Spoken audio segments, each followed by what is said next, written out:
Thank you, Mr. Chairman. The Army fell short of its recruitment goals by 15,000 last year. Why has it become more difficult to recruit people into the military? Here's one theory. Potential recruits are not afraid of going woke, they're afraid of going broke. Pay and benefits are so low that the RAND Corporation estimates that more than a quarter, 26% of our military service members are food insecure, and 14% actually use food assistance programs like food banks to meet their family needs. General Barno, how can our military improve the lives of our most junior service members so they don't have to struggle for basic necessities for their families, like groceries?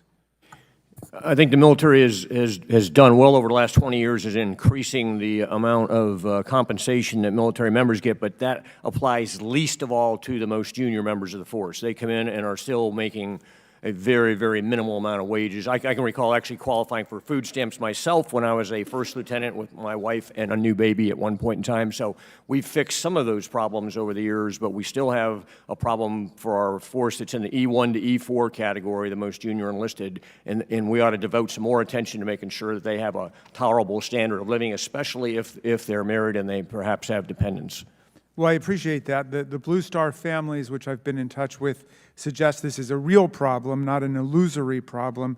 It would be great if we actually had the Department of Defense here to speak to this question of what we're doing to compensate the newly recruited members of the armed forces. Ms.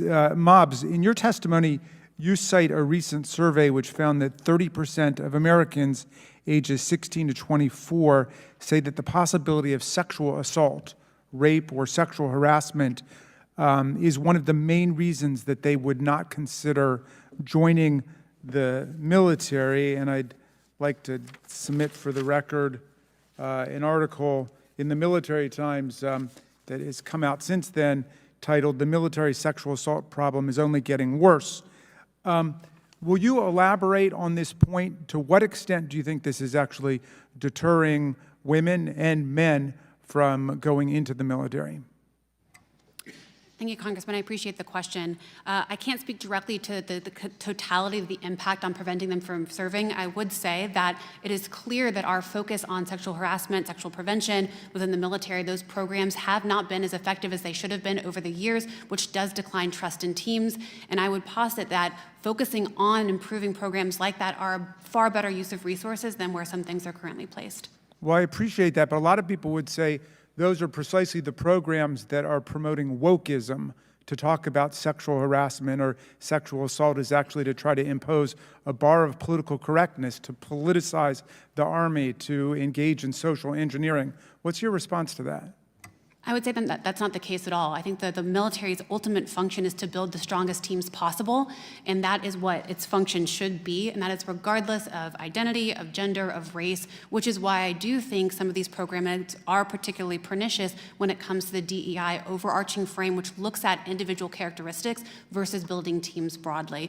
But to your point, Congressman, I do not think that focusing on sexual harassment or assault preventions is a bad thing. I think it is absolutely critical to build teams that have trust. Well, I appreciate that, and I would just like to remark, as the ranking member did, that it's been an historical struggle to desegregate the Army, to let African Americans into the Army, to let women into the Army, to let gay people serve in the Army publicly. And at every point, there was a complaint that, oh, this is woke, or this is politically correct, or this is social engineering, or what have you. In fact, it's the process of democratization and making the Army look like the rest of society and allowing everybody to serve. Lieutenant General Barno, are there any studies which document the rather extraordinary claim being bandied about today that fear of wokeism or political correctness or what have you is actually depressing recruitment to the military?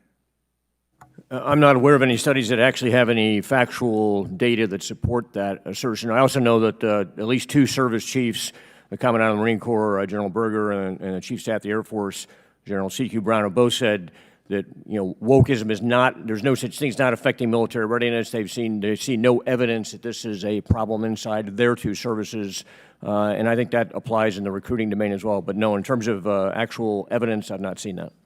All right. Well, I want to thank all of the witnesses for their testimony and for their